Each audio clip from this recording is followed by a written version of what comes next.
century has passed since we first began our journey across the sea to find the glory in the dream. Just a Taylor and a John and a brother built our team.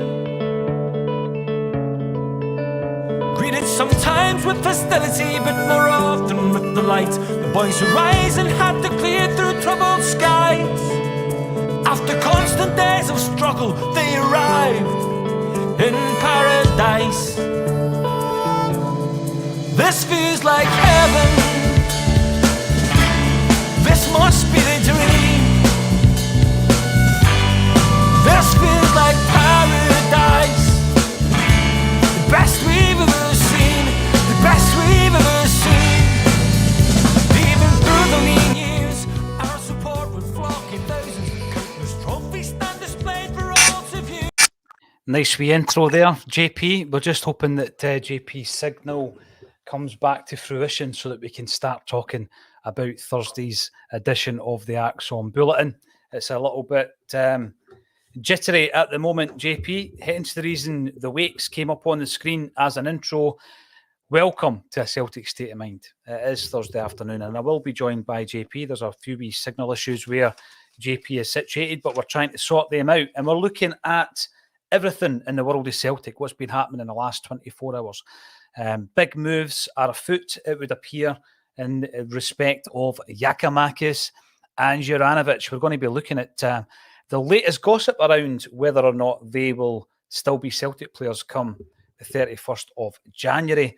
We'll also be looking, obviously, at the Glasgow derby because JP's not had a chance to talk about that. All the big talking points, starting lineup, the substitution which pitched JJ at left back. Should Johnson have made his debut? How well did he play? How pivotal were the substitutions as well? And when you look at Carter Vickers, just how important is he week to week for Celtic? Another colossal display by the big fella. But there's also bigger issues as well. Celtic are going to be in dialogue with the SFA in relation to VAR. Once I've done my intro, we'll see if we can get JP back into the room. But we've got to question also the ability or otherwise for the Ibrox club to keep Celtic players and staff and fans safe within Ibrox, because we are hearing reports immediately after the game of a fan being hit with a glass bottle, splitting his head. This follows on from Joe Hart picking up broken glass in his dugout. I can see JP is ready to rejoin us, which is looking good. And also a member of staff requiring stitches at Ibrox last season. And then we find out that there was a number of weapons stashed at Ibrox as well. Let's bring JP into the discussion. There he is. How are you, sir? Can you hear me? We're back. We're back. Can you hear Audio me? and visual. All good. All good. Right, okay, all good. You know what I hate, JP? I hate that moment of despair where you think, oh no, he can't see or hear me. And we need to sort it all out and we've got a minute to do it. But we're back. We're good. Paul Sheridan saved their blushes for a few seconds. That's good. Aye, I've got his T-shirt on, look. There you go. Oh, yes. That was a wee gift from him at Tuts last week. Is that right? Listen, we're going to have to speak about this, right? We're going to have to speak about it because just because of the diary and the way everything dropped, it just so happens that the Wakes were playing a sold-out gig at King Tut's last week. On the back, what was it, a couple of weeks after the charity single was released, maybe a week after the charity single was released. And you sent me a tremendous picture of Chris. What does he get called? Fingers? Is that his nickname? Fingers. Yeah. And he's wearing the Acsom yellow shamrock top. So we're going to kick off with that because we had a wee intro from The Glory and the Dream, which you can download or stream on the links under the video. Then we're going to get rattled through all the big topics in the world of Celtic. How was the gig, JP? It was tremendous. They started with Bella Ciao, which you can imagine was a sort of half and half of the proper lyrics of the original lyrics of Bella Ciao and also Glasgow Celtic, the best in Scotland. So quite surreal to be standing inside the stage and hearing that getting belted out in Tuts. But it was great. They did loads of stuff. They didn't do The Glory and the Dream because one of their members couldn't make it, which was a crucial part to the musical, I don't know, setup of that song when they play it live. And obviously they haven't played it live yet. So, but I'm assured it will become part of their set. Wow. I mean, that would be, I said before, the kind of dream would be to hear it at Celtic Park, and that happened. They played it all across the Tannoy, of course. But walking into a venue someday, JP, maybe for a random pint of Guinness somewhere in Glasgow, and somebody in the corner's playing the song, that's the dream. And if it's the Wakes that's playing at a gig, that's even better. Loads to discuss, JP. I'll tell you what, a week is a long time in the world of Celtic. I'm going to start off with that superb tap behind you. I remember when that was released, and a lot of Celtic fans were concerned at the fact that we didn't have the stripes on the back. Once you've got a name and number on the back, it looks cracking. And obviously, he is one of the men of the moment after the draw at Ibrox. Yeah, I didn't just rush out and get Maeda in Japanese and 38 on the back, off the back of a goal at Ibrox. I kind of fell for that guy in a big way when he signed. I don't know, there's something about him, just this kind of like steely assassin look about him. Like, he just looks like an absolute menace, and as he's proved to be.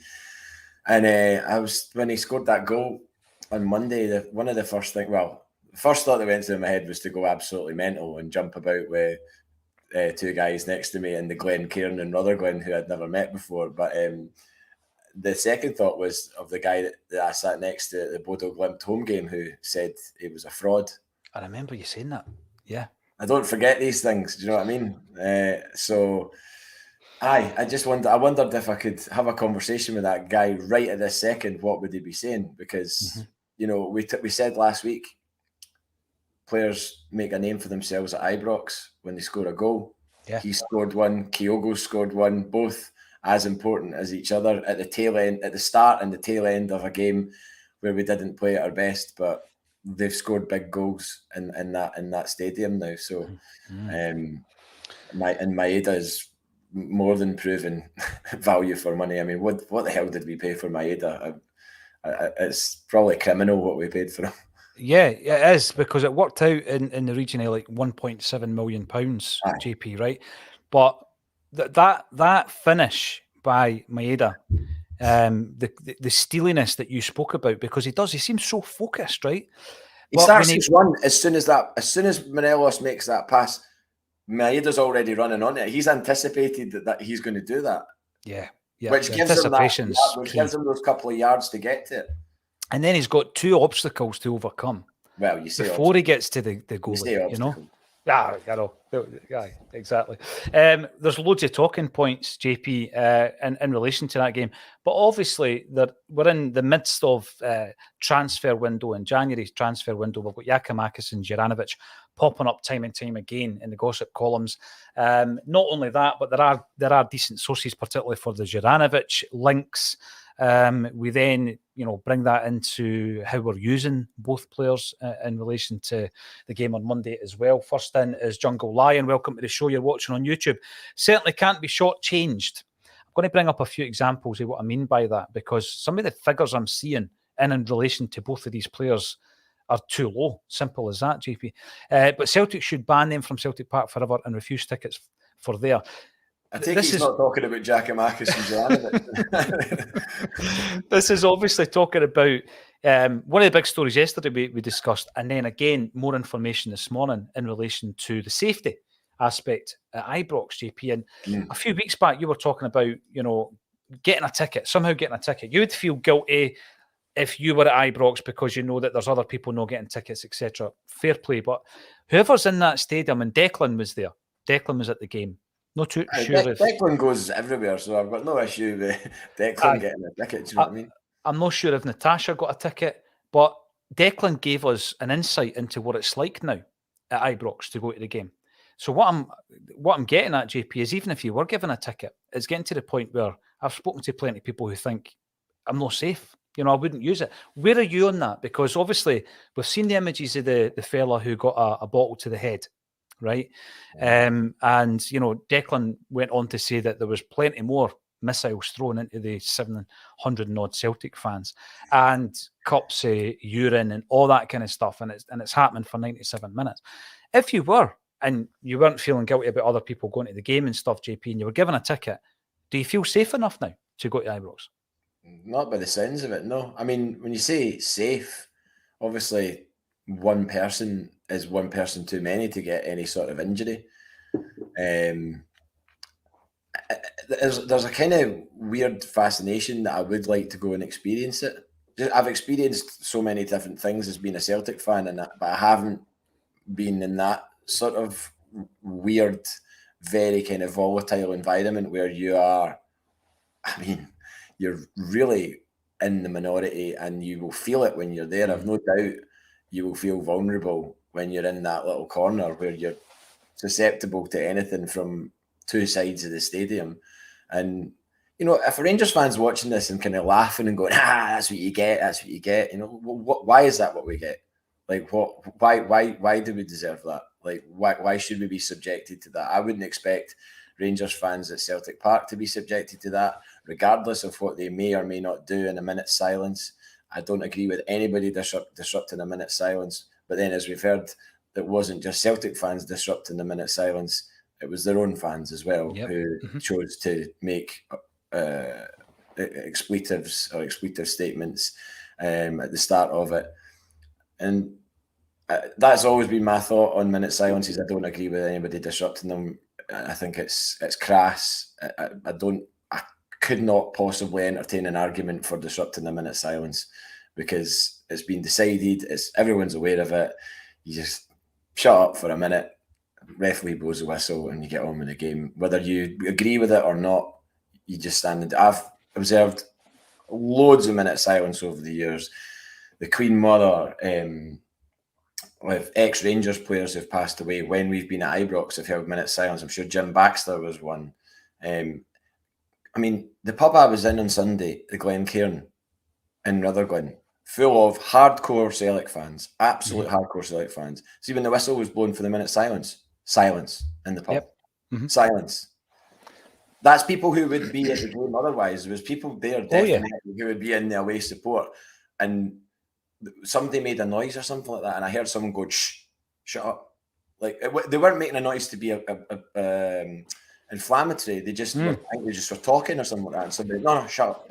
And then there was a hush over the pub. I'm not making that up. That happened. I was there. I experienced it. So this idea that Celtic fans are scum and all that, you know, a couple of people who've maybe had a few too many sherbets who decide to get a bit gallous while they're in that moment. And obviously being in that moment and being in that corner of the ground, it's a very, very weird state of mind to be in, probably. I'm not saying that excuses it, but you might feel a bit more emboldened to do something mental, like interrupt a minute silence, where you might not otherwise if we'd had a full stand, for example. And I know that it's happened with a full stand. I remember one time just at the tail end of a minute silence at Ibrox when we had the full stand. I can't remember what it was for, but somebody shouted something, and the next thing the guy got jumped on and got bounced down the stairs. Like, I was to my left, and I saw that. I'm not making that up. That happened. So that's my take on the minute silence. You asked me something else before we went on to that. Well, it was safety, but it does the whole thing, the whole experience on Monday, JP, and talking to Declan, and he gave us a wee bit more, you know, information in relation to that. I felt what happened with the minute silence was that very, very quickly a narrative was set that Celtic fans had disrupted it, and obviously footage was then released to show that wasn't the case. But by that point, people are so keen, JP, to jump onto social media and just say, you know, and Celtic fans were being called abhorrent and all this kind of stuff. And then you see the facts, and it wasn't like that at all. And unlike yourself, you respect the minute silence. We had a minute silence on the broadcast for Frank McGarvey, but obviously it was within the same time period as a minute silence for those who lost their lives at Ibrox. So we're respecting, you know, a groupie different people, and that's what we did. So I just think I was unhappy with the narrative that's very, very quickly that Celtic were bad and we didn't. I don't really know how anybody could have an issue with a minute silence for people who have lost their lives at a football match. Do you know? Like, I just don't really get how. I don't know how that would. And at some point in my brain, I'd be like, you know, I'm going to be disrespectful to these people. There can be a difference whereby you maybe don't like the royal family. Still, someone's died. Do you know what I mean? You still just stand and give a bit of respect, even if you don't have any time for the royal family or anything like that. I just think it's, I don't know. It's such a weird one. It's become such a strange thing to exist in our society, whereby minute silences are poured over and people's characters and supports are judged over whether or not they observe a minute silence for someone or some people who have died. It's quite saddening, really. But this ticket allocation thing, it surely has to be looked at with the safety thing, like you said, with things getting chucked into the away end and all that. Yeah. How can they possibly police that properly? And then the fact that there's this weapons stash or whatever it is found as well, added to all the glass bottles that were found after the last game when the glass was on the pitch. And again, this isn't ambulance chasing or whatever they like to call it. This isn't getting up in arms about nothing. There's all this evidence that's stacking up in front of us that's pointing to the fact that someone is going to get injured. Seriously injured. In 10 years' time, we'll be having a minute's silence for somebody who's been killed at Ibrox. Well, there you go. You've just brought it full circle. You've brought it full circle there, JP, because a glass bottle to the head, And I'm also hearing things like, we can erect nets. All right, so you still throw the bottles that just didn't get through. I mean, come on. It can't be about that. It needs to be a much larger discussion that Celtic, the authorities, and Rangers are going to have in relation to this, because the safety of fans, players and staff are now at risk. We talk about glass bottles in Joe Hart's goal mouth, a Celtic staff member getting stitches to the back of the head. Greg Taylor's down on the deck and missiles are getting lobbed at him. Lawrence took it a wee stage further with a fan that ran on the park to attack Scott Brown. It is something that absolutely needs to be sorted, and it feeds into the ticket allocation as well. I'm reading a decent book at the minute, JP, and it's about, some people love or loathe them, but the old football hooligans from the 1980s, and talking about the casual movement. And there's this belief system within people who were involved that the casual movement was actually good for what they call the scarfers, people who are going to get the game to watch the football. They're not interested in violence. They're not expecting to go home with a gash on the top of their head, because what happened is, if they were going to a game, they couldn't wear their scarves. Whereas once there was this element of casuals, there was also, particularly in away days, an element of safety that if anything kicked off, then those who were there for aggro could go and do it, and the scarfers could go and watch the football. So we're now in a situation where you're going to watch the game, but you're at risk. Whereas in the past, if you were moving in those kind of circles, JP, you knew that there was always going to be a risk in terms of hooliganism, casual, all that kind of stuff. So yes, Declan spoke about that. It wasn't nice. We've all been at a gig, JP, where you get hit with a plastic cup and you're just praying that the liquid is cold and no warm. But obviously there was cups of urine getting thrown in at the Celtic fans. By the way, as well. if this was Celtic, if this had all happened at Celtic Park, I'd be coming on here and condemning it just as much as I am right now for the fact that it's Rangers. So if the reverse happens at the next Celtic Park fixture, I mean, I would not be happy about things being thrown into the Rangers end, cups of whatever, or batteries or coins or anything. I just enjoy the fact that we're beating them. Mm-hmm. And we're 9 points clear. But they obviously, they hate us with a passion. We know that. We hate a section of their support with a passion. I know that, because I do. Anybody that's discriminatory against me for my beliefs, I've got an issue with that. And there's a lot of them that are like that. There's a lot of them that aren't. And I'm sure there's a lot of Rangers fans who I would hope are appalled at the behaviour of their fellow Bears at Ibrox. So yeah, I'm sure there are, JP, without a doubt. We're going to get into the football chat, the January transfer window chat as well. Stevie Boy's in from YouTube. Think we have a wee bit more savvy now about the price of our players and what we should expect for them. The days of letting them go on the cheap are long gone. Right. I want to talk about a few examples of that as well. And I know that we've done really well with sell-on transfer clauses, etc. JP, whereby I don't think we got enough for Van Dijk, but then you add on the sell on and it takes it to a total. We kind of thought we were getting the same with Dembele. There's a few others actually, the likes of Frimpong, etc., Edouard, that when they do move on again for the secondary transfer, we get a sell on. But let's have a look at some of the transfers where I don't think we have done that well, where we've lost players. So, the three players that left in Christie Ajer and Edouard at the beginning of Ange Postecoglou's reign, JP, we had kept them for the 10 in a row season that never happened. And by the time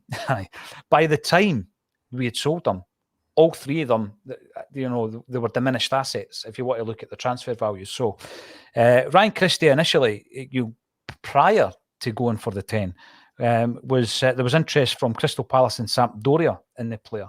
A year later, he goes, or maybe 14 months later, he goes to Bournemouth for £2.5 million. You've lost money on him, right? So I don't think we were that cute with regards to transfers, and we're only going back 18 months ago here. Chris Ajer initially was, there was interest from AC Milan. By the time he leaves, he goes to Brentford. I think we got 14 million, albeit with a sell-on clause. And Odsonne Edouard, there was interest from Arsenal and Leicester. He eventually goes to Crystal Palace. And again, similar to Ajer, I think the transfer fee was 15 million. But, both players were being talked up in the high teens, kind of £20 million bracket. We lost a lot of money on those players. Not to mention going back a wee bit further, where we didn't sell players when they were at the moment, that peak, that sweet spot. Boyata, Fulham, 9 million. And Cham, Porto, 13 million. Craig Gordon, Chelsea, 4 million. So I take what the commenter says. We have been very, very good and shrewd in the transfer market. But there are examples where the time has been right and we've not sold the player, or we've kept them too long and we've lost money on them. I think both could be said at this moment in time as being reasons for moving on players like Juranović and Giakoumakis. Where are you? Because Giakoumakis' name has come into the frame over the last week or so, maybe 10 days. JP, where are you with him, first and foremost? Is he a player that, if there is an offer, and we'll talk about what you value him at, you would allow him to leave at this point? Is it the sweet spot for Giakoumakis? Is it time for him to go? Probably, yeah. I don't, like I said before, I don't really like players leaving in January, but it's starting to become a bit of a circus with both of those players, whereby you don't really know what the hell's going on. You don't know, like, why did Juranović not start on Monday? Mm-hmm. And why does he then get called upon when Taylor gets injured and then put in at left back? He did not look like a left back. It didn't look like a full back at all in that game. He was getting caught everywhere. Everyone has quite rightly said that he had a bit of a nightmare. That can happen in a game, obviously, especially coming on as a substitute. Mm-hmm. If your head wasn't attuned to thinking that you were going to play that day, and then all of a sudden you're playing out of position, sort of, and it's at Ibrox. But then you only have to look at what Alistair Johnston did on the other side in his first ever game for Celtic, and arguably was a mention for Celtic's player of the match. I don't think he could have pipped it from Carter Vickers, though. I mean, that sort of tussle that Carter Vickers had with what seemed like everybody on the pitch at the end, and he was just holding everybody off. It still won it. The block on Tillman's shot as well. Mm-hmm. Absolutely massive player. When he did that, me and the guys next to me just jumped. They were all looked about the same age as me, and we just all jumped up and celebrated it as if, like Ajer used to celebrate tackles. Love that. I totally love that. Yeah, and but Juranović is becoming there's just like a huge question mark over the two of them, and I know up until now in Postecoglou's tenure, there hasn't been any of that. And I bet you any money he's not happy that there is, because you can tell when he gets asked in pressers, immediately his tone changes and he doesn't say what he really wants to say, and he probably has stuff to say, but obviously he's not going to do a Lennon after Ferencvaros and just be like, oh yeah, they don't want to be here. Sorry to be brutally honest with you, but they've come and told me they don't want to be at the club anymore and they want to move on. They think they can get better money elsewhere. They think they've their sell-by date's passed at Celtic. Juranović is been here a season and a half. Yeah, aye. Yeah. And then they want him in, obviously, World Cup exploits. On top of that, he'll probably have a taste of a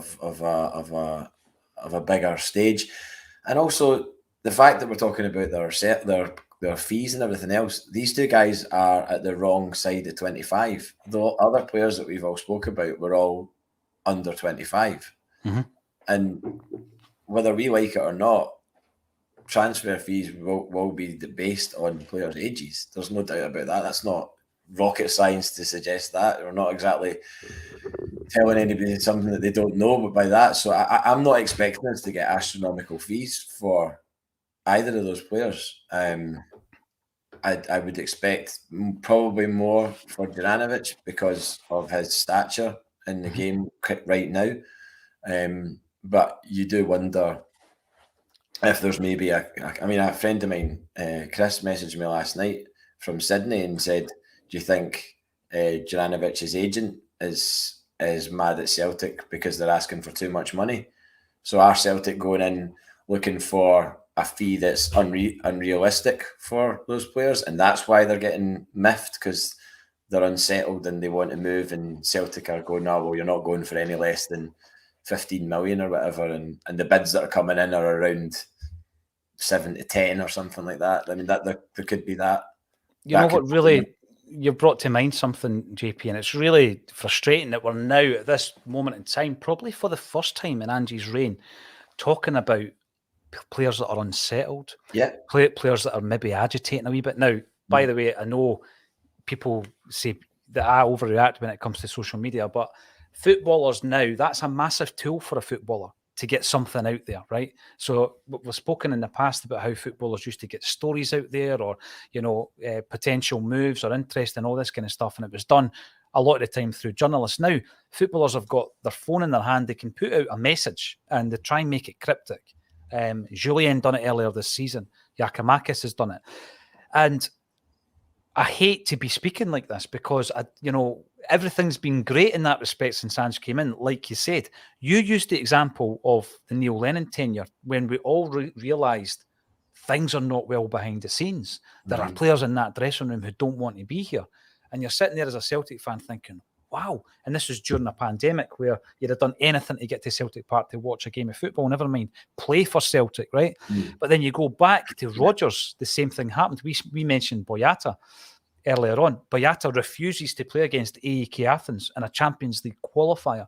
Dembele falls out with Rodgers, and obviously there's been various other chapters to come since he's left Celtic.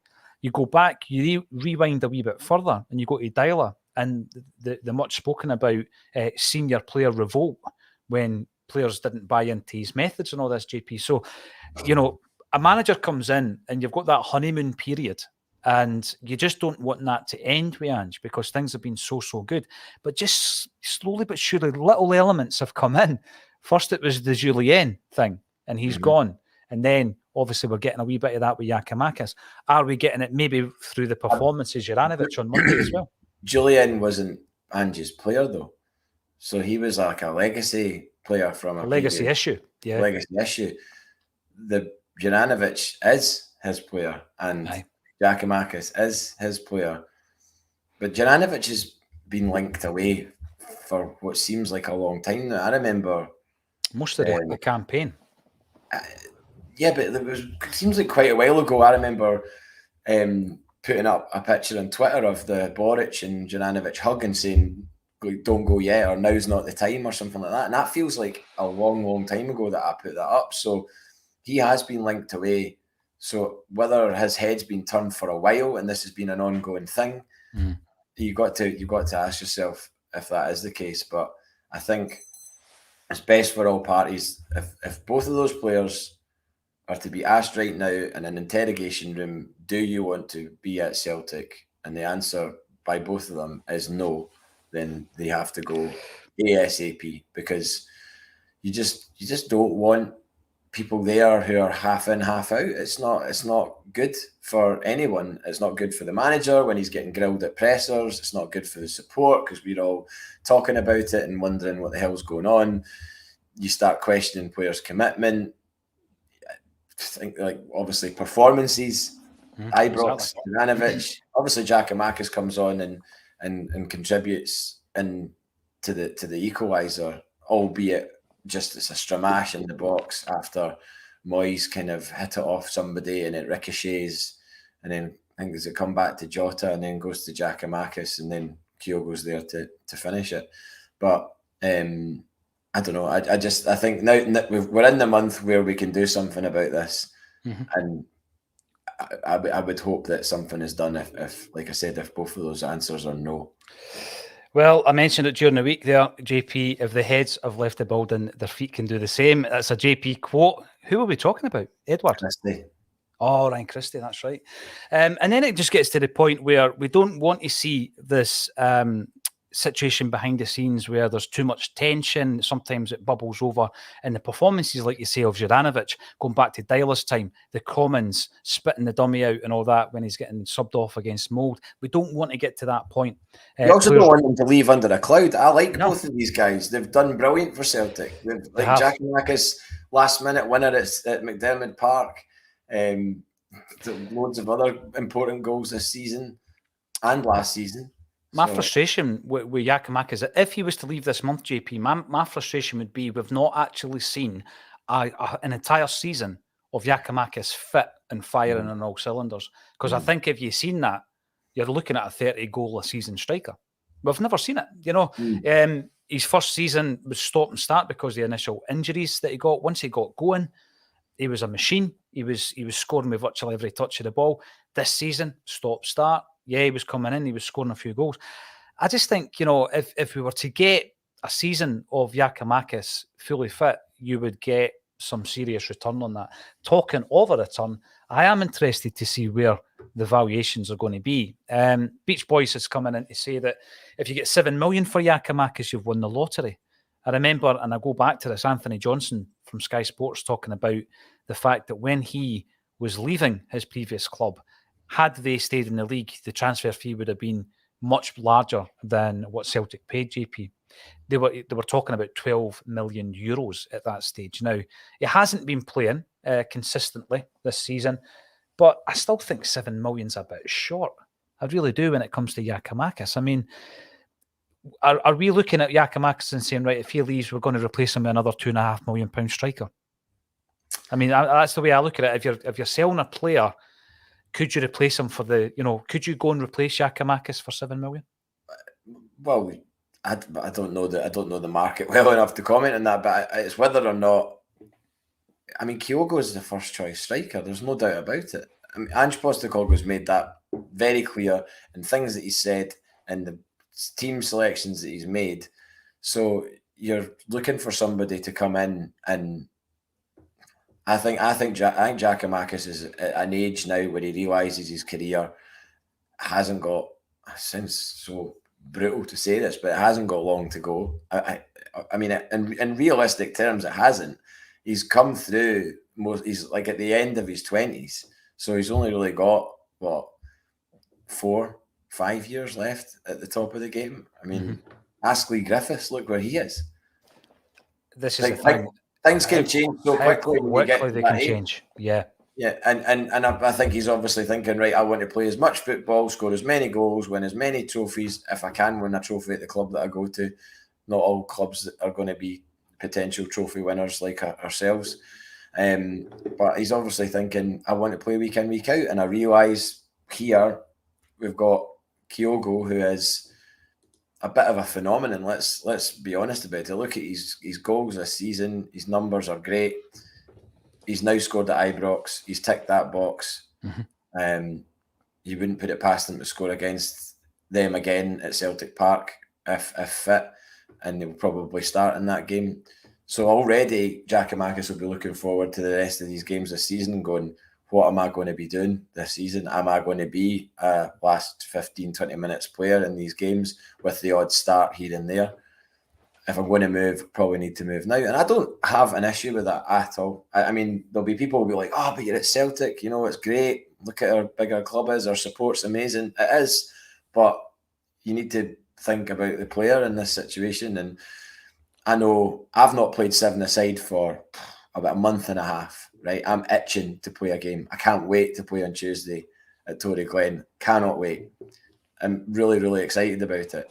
That's me. I'm not a professional football player. I can only imagine how desperate these guys are to play all the time. Training all week for your job and then not being allowed to do the job. I get that a lot of the time, JP, when I'm looking at the fringe players, because there's nowhere for them to play. They can't play for the B team. There isn't any bounce games. If they're not on that first team, they're not playing. So guys like Giakoumakis, James McCarthy, all these players, Stephen Welsh at the moment as well, though he's got an injury. If you're not on the team, you're nowhere near the getting a game of football, and it must be so frustrating. And I can understand that. You look at Juranovic's performance on Monday and you think it must be connected. Of course, he's human. It's playing on his mind, perhaps, because I've seen him playing much better than that at left back, to the point where last season I'd have been playing him at left back, and I said that on the bulletin a few times, although not now, Taylor, because you are now some kind of cult icon, and we'll be looking back at that as well. By the way, I don't normally. Well, I do sometimes. Usually after we've played them, but I watched a podcast like this from the other side of the city, and Greg Taylor was described as crap, and wow, the guy couldn't understand why he was at Celtic and all this sort of stuff, and I'm like, wow, real football knowledge there. Right? I mean, have you watched the guy? He's won over one of the most difficult supports to win over in world football, probably, in terms of ourselves and how fickle we are about, especially players coming from other Scottish clubs. I've said that before. It's a snobbery thing. It's a snobbery thing that happens with them as well, where they think that we're probably better than signing a player from a Scottish club. But I think Greg Taylor's been outstanding, and most people say the same thing now, which is great. So to be described as crap, and also the guy opined as to whether or not he chucked it. If you think that Greg Taylor is the type of player that was happy about going off in that game, I'm sorry. No, it is bizarre. We'll get to the Goldson penalty decision, JP, but it does show you how people only see what they want to see. They really do, honestly. Here we go. 17 million or higher for Juranović is realistic, and for a defender at his age, says Munino, anything over 10 million for GG would be great. Well, I used to have this kind of rule of thumb where I thought if Celtic can make 10 million quid off a player profit, they will. And if you look at, we're not going to make 10 million pound profit on Giakoumakis, I get that.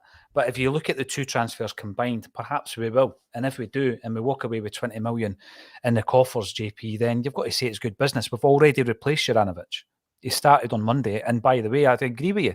I think there was one moment, and this is if you're going to be hyper critical. There was one moment, and I put it down to the fact that he's not familiar really played for Celtic yet. And it was the Joe Hart moment.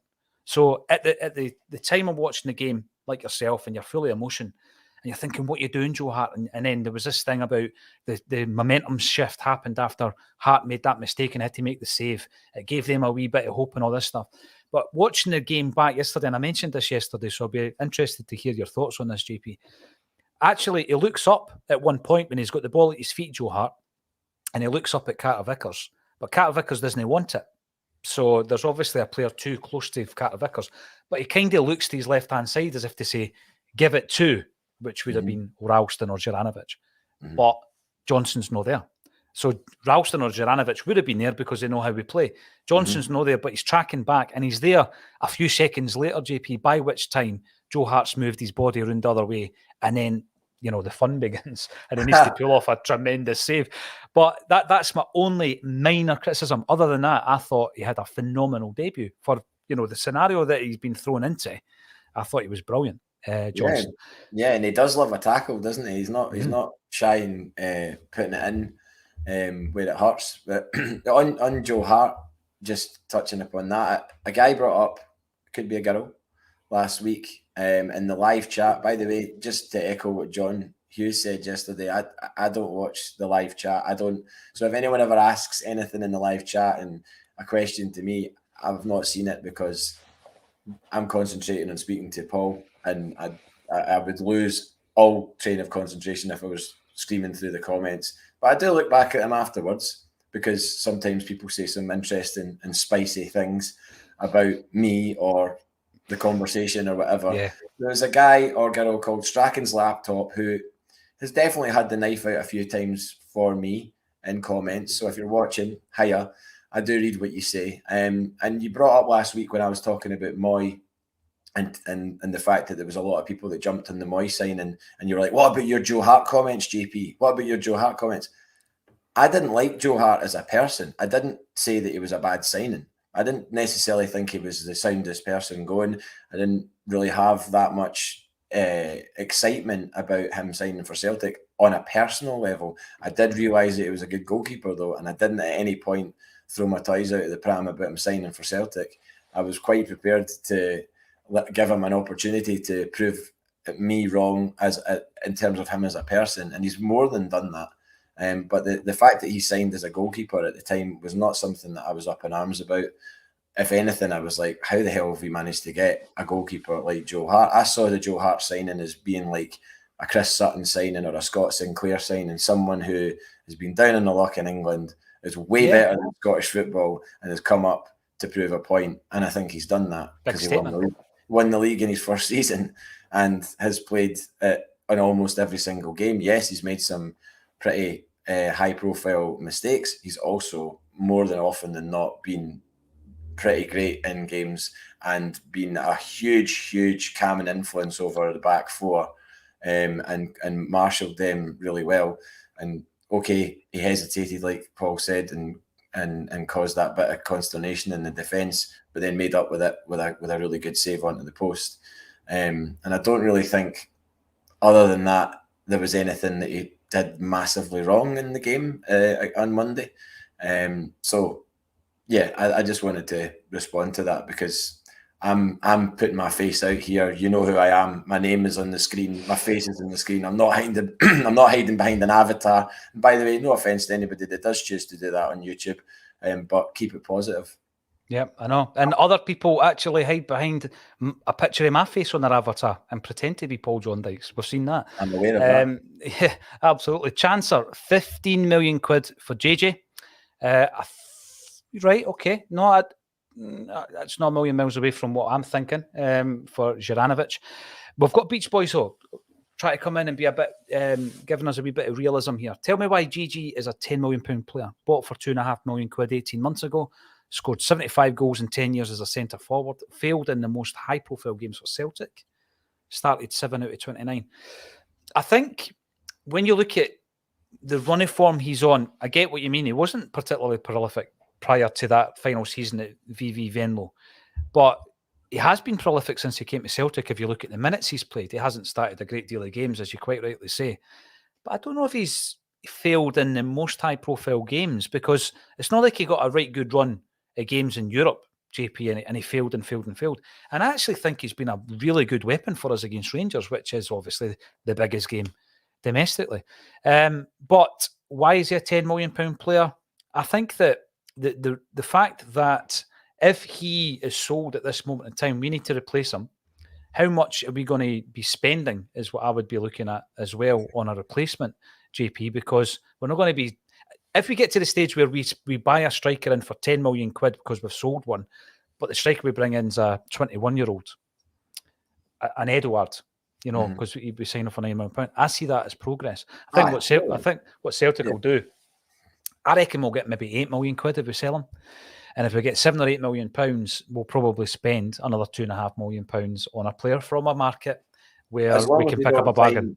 As long as you don't sign a Skepovic or a Bangura. A Skepovic. No, but whoever we sign, it has to be a well scouted player. But like, look at all the players we've signed so far in the last 18 months. They all have been. It would be pretty left field if we suddenly signed somebody for £2.5 million and they were a complete flop.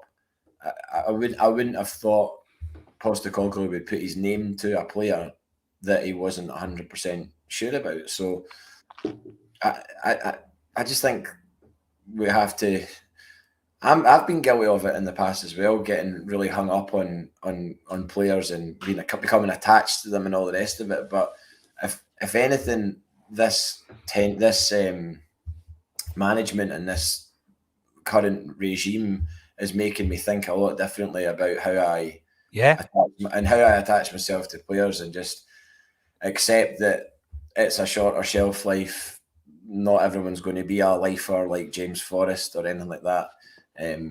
By the way, I didn't think James Forrest was good at Ibrox. I heard John and yourself and Paddy talking yesterday, and both of them seemed to think he played all right, but shock horror disagreement in a podcast.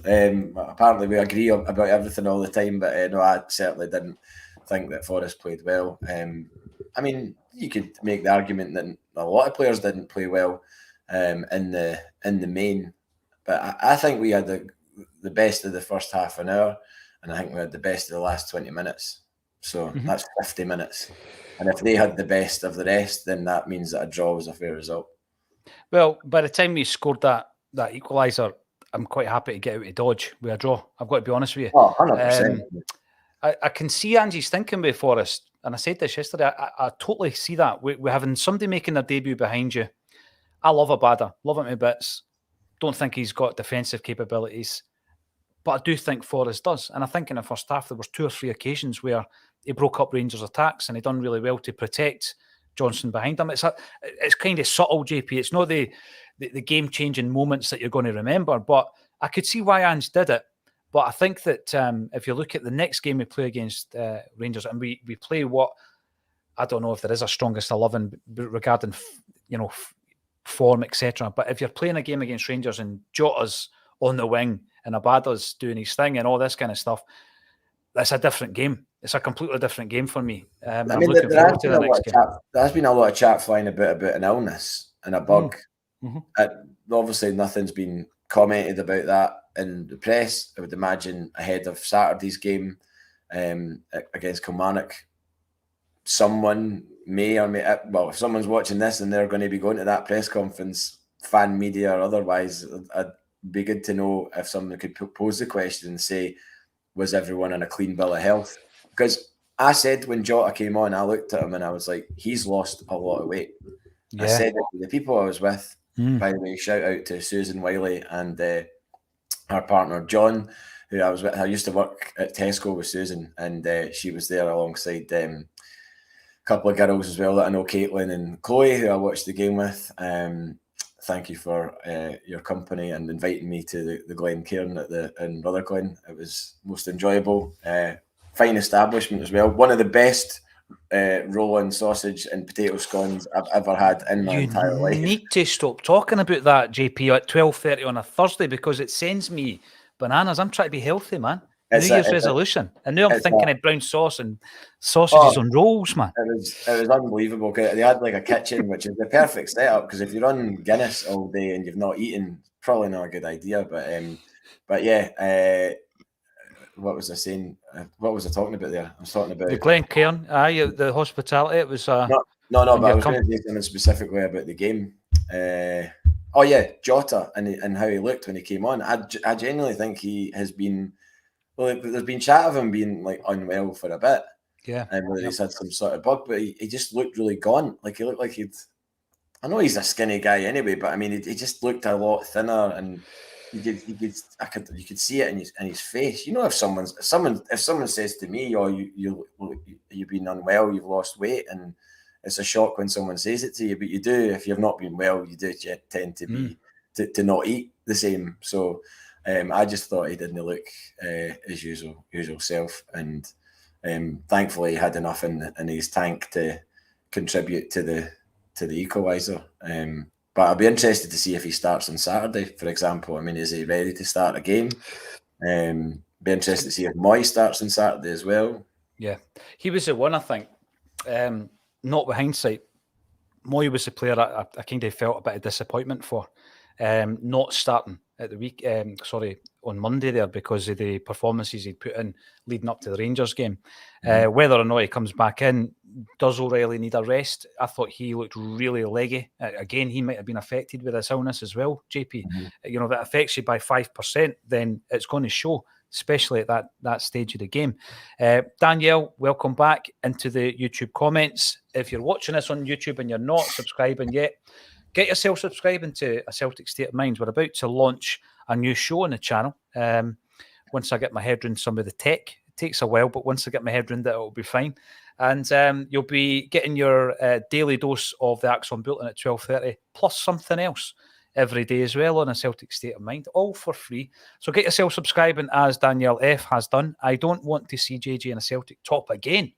Monday was unforgivable. He's played like that most of the season for us, especially in Europe. Now, I guess my relationship with Juranović, he became quite a favourite pretty quickly, didn't he, in a Celtic jersey?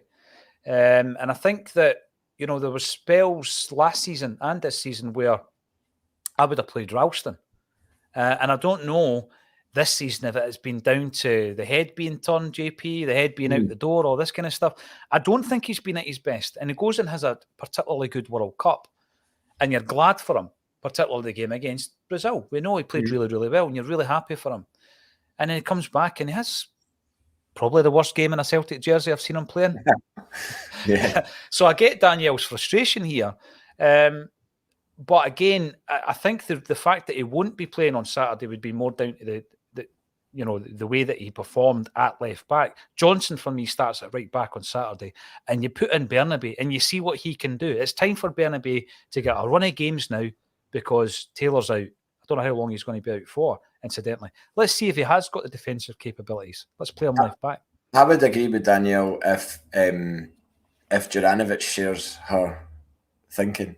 If he doesn't want to be in a Celtic top again, I would absolutely share that. And maybe with a full strength squad and everyone available, he's not given the opportunity to play for Celtic again because, January or 5th of January, you'd imagine, is it going to go to the last minute? Like, is it going to be one of these sort of midnight transfers on deadline day where all this speculation all comes to a head? I wouldn't have thought that Celtic or Ange Postecoglou would want that to be the case.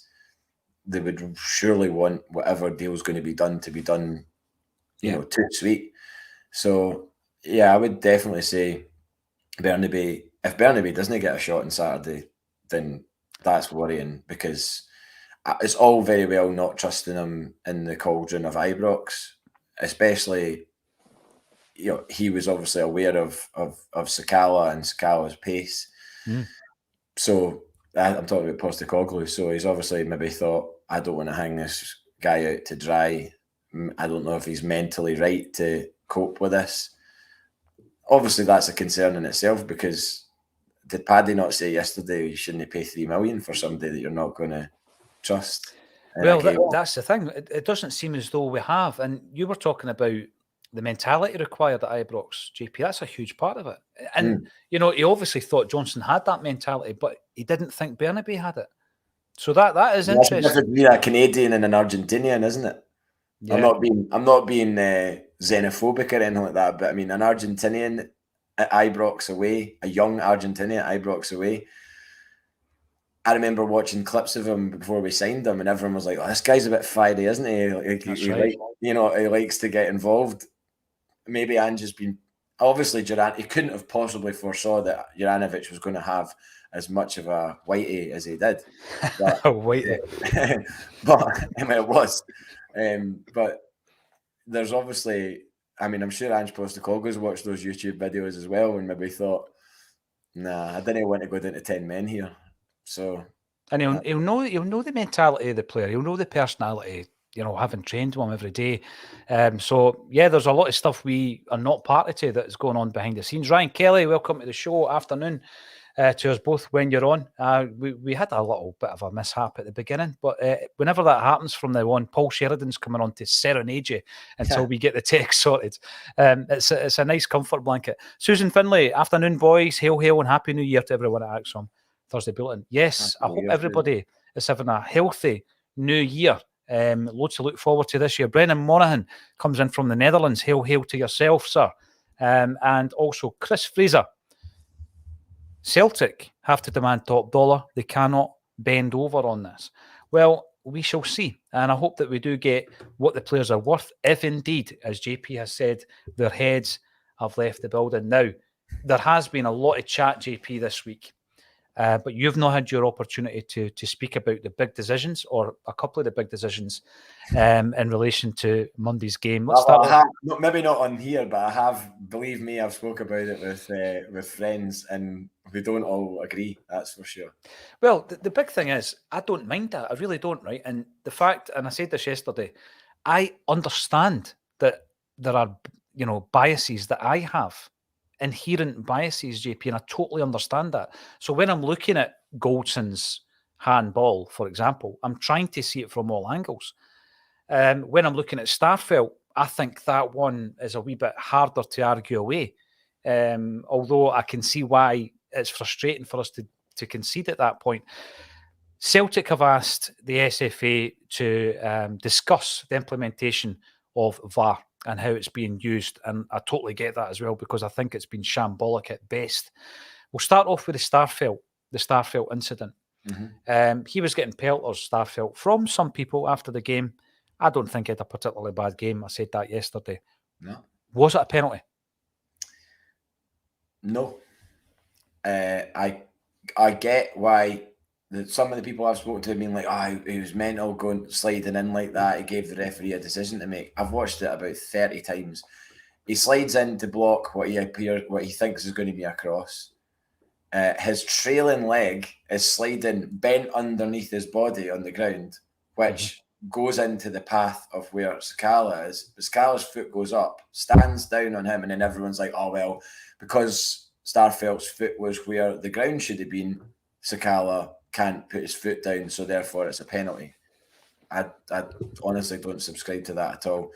And the fact that Sakala is down on the ground, holding his thigh, whatever part of his leg that's not injured, and then fist pumps towards the Rangers support is absolutely abhorrent. And folk are like, oh, you would have done the same if it was Kyogo or Jota doing that. I'm like, no, I wouldn't. That's sneaky, it's sleek it.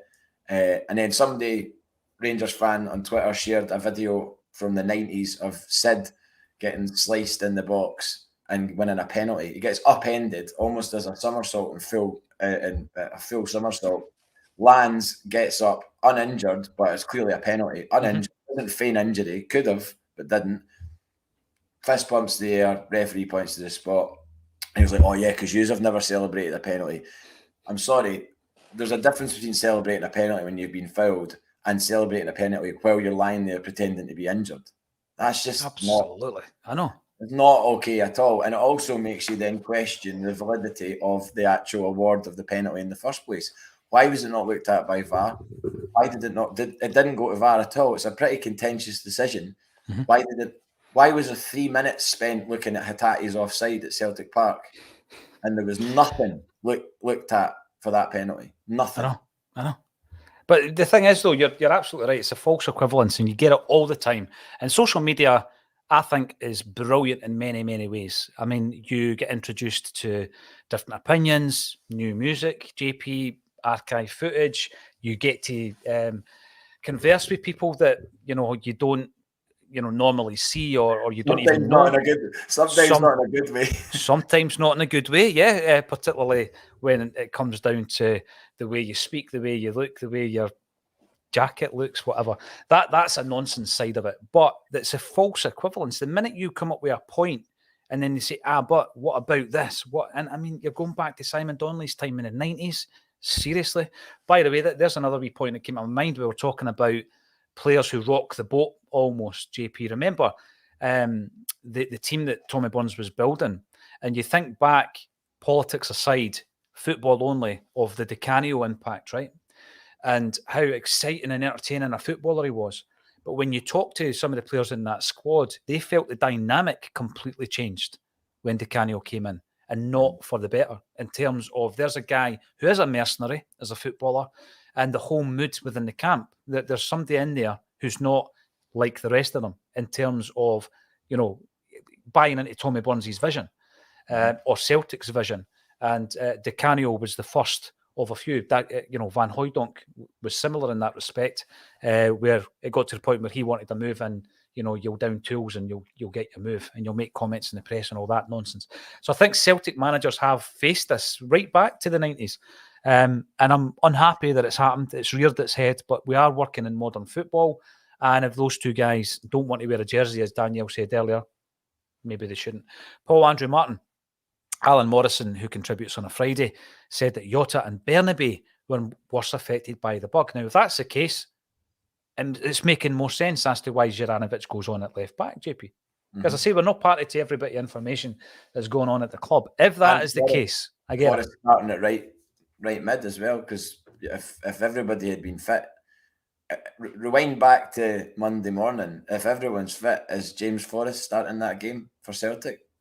I wouldn't have thought so. No. Given the way everything has gone this season and the way you look at the pattern of everyone starting, James Forrest last starts at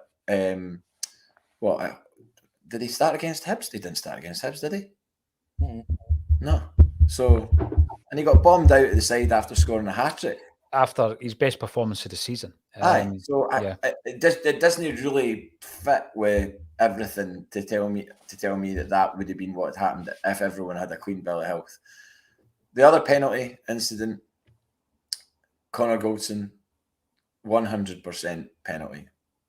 In this modern climate of penalties being given left, right and centre, and the ones that have been given against us, how that wasn't a penalty, how it wasn't properly reviewed by VAR, an absolute mystery, a complete mystery. But JP, you put that out there, and the arguments to say that it's all right to put your hands up and change the direction of the ball, by the way, and then pin everything onto the fact that somebody at the Herald has brought up the Q&A section of the IFAB, right, in terms of the rules, and is going on about the reflex, the natural reflex, the reaction of the ball coming towards your face and you're trying to protect yourself. Explain Bernabei's that against Dundee United then. Yeah, because the natural reflex of his back arm is because he's in flight.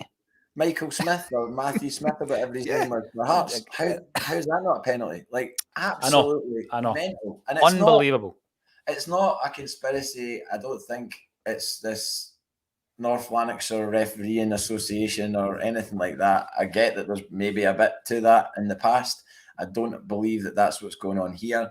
I just think that there's other teams. I listened to Super Scoreboard from either yesterday or the day before, and there's other.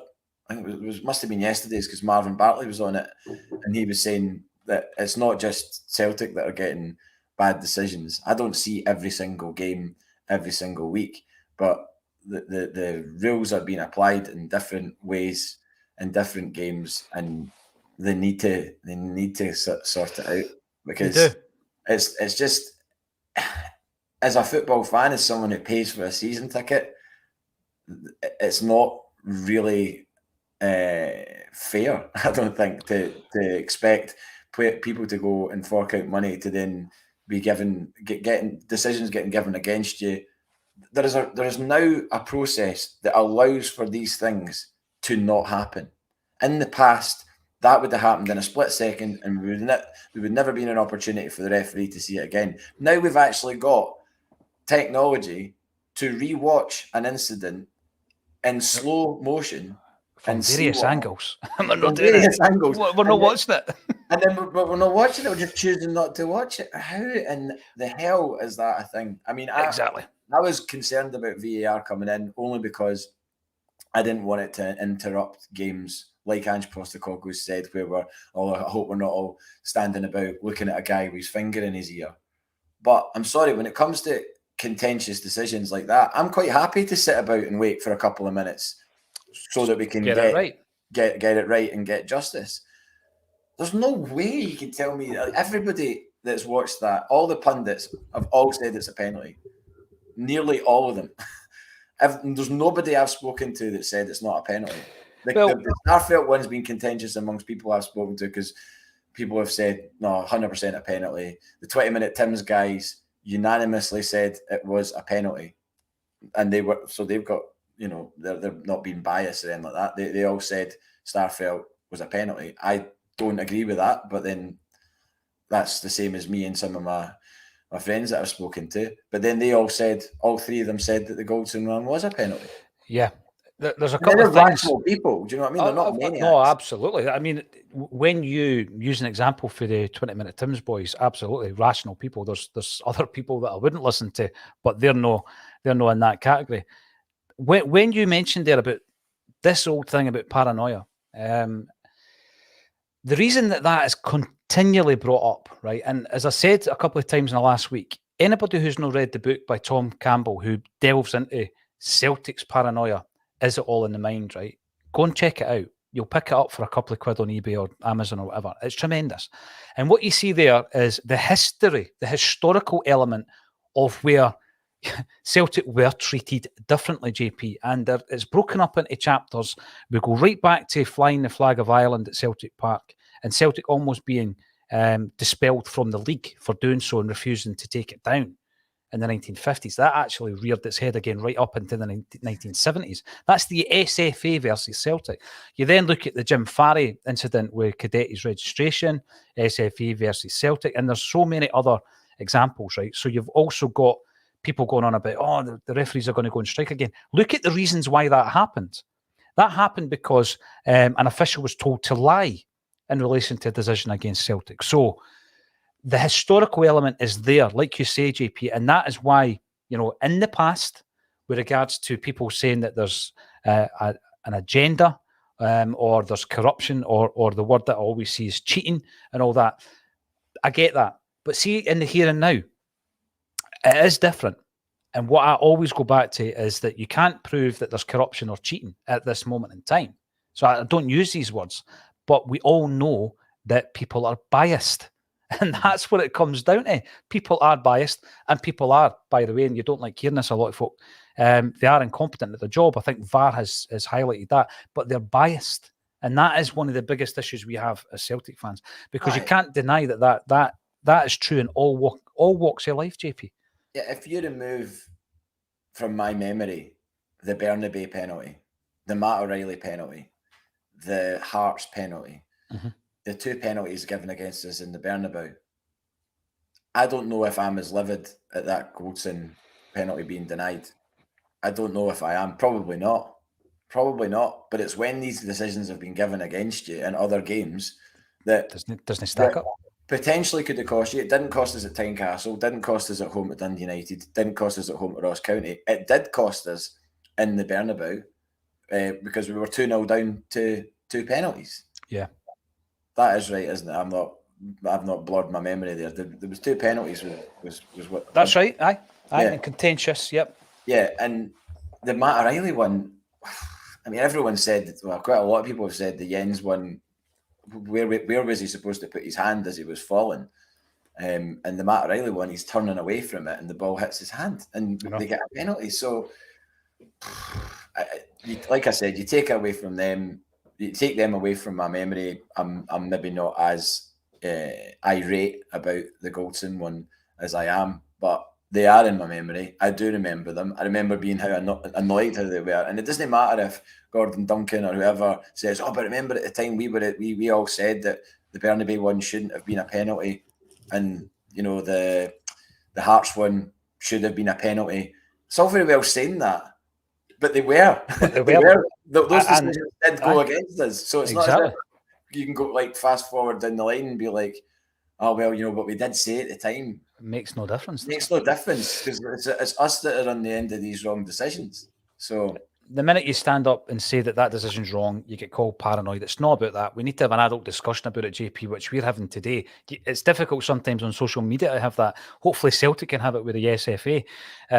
It's a penalty all day long. If that is the new rules, if these are the new rules where you can, reflex motion your hands in front of your face in case the ball's going to hit it, you would be teaching your players to save shots. Just make sure your head's behind your hands. How many times have we seen sending offs for people stopping the ball from going in because they just think, right, there's a chance we might save or they might miss the penalty. And it's like, at the end of the day, that was as blatant a handball as you'll ever see. And then people try and freeze frame it to prove that, the ball had left Starfelt's foot. And at that moment, that's when the reaction was. It's a nonsense. It's an absolute nonsense. And if, for example, it had been given against Rangers, something we've not seen this season, I'm pretty sure their view on the matter would be completely different. Now, it has been a very interesting return to the Thursday Bulletin, JP and myself. I want one final thing. I'm putting you on the spot here, JP, right? Because you are in and amongst the music scene, and in particular in Scotland and in one of Scotland's most iconic venues. Give me a tip for 2023. Give me a band or an artist for 2023. That's a very good question, and you've put me on the spot. I will say that's really hard, Paul. I actually don't really know, and probably if the bookers at King Tut's were watching this right now, they'd be screaming names at me. I'm sure Chris Limbs would be screaming a name at me. I honestly don't want to just throw away, say, some. I'll tell you what, Gently Tender. There you go. There's a band. I'm going to go and check them out right now. They supported the Big Moon at Oran War when I did a show with them, and they used to be Palma Violets, if you ever remember that. Yeah. Mm-hmm. They were. I think 2 or 3 of them were Palma Violets, and I am a big fan of them. I think they're really good from over the border in England. That's where they're from, and I would imagine. I think they are actually playing a gig. Not at King Tut's, which is a shame. But I think they're playing at the Hug and Pint in Glasgow. Mm-hmm. So check them out. Check them out. I will check them out. Someone jumps in. Dylan John Thomas. We had the. He doesn't need any help in promo. He's sold out to Barrowland. we spoke to him down at Nottingham. Good guy, very good guy. Celtic fan. In case you were wondering, but yeah, I just wanted a wee bit of that because I remember at the Hogmanay there, the wee fella allowed to stay up for the first time to see the bells coming in. JP Brooke Combs on the BBC on the Edith Bowman show, and I'm just looking at that, going, we called it. I mean, anybody could have called it because she's that good. But it's always good to see that that movement up the ranks, if you like. She's now appearing on the Hogmanay show, and I'm pretty sure she'll be massive come 2023. Thanks everybody for getting involved. How do you support us? All you need to do, give us a thumbs up on the video on YouTube. Subscribe if you haven't done so already. 45% of you have not yet subscribed if you're watching right now. So please subscribe. As I say, we've got big plans for 2023. And if you fancy a wee bit of our merchandise, all the links are underneath the video as well. All that's left for me to say, JP Mason, thank you again for joining me on A Celtic State of Mind.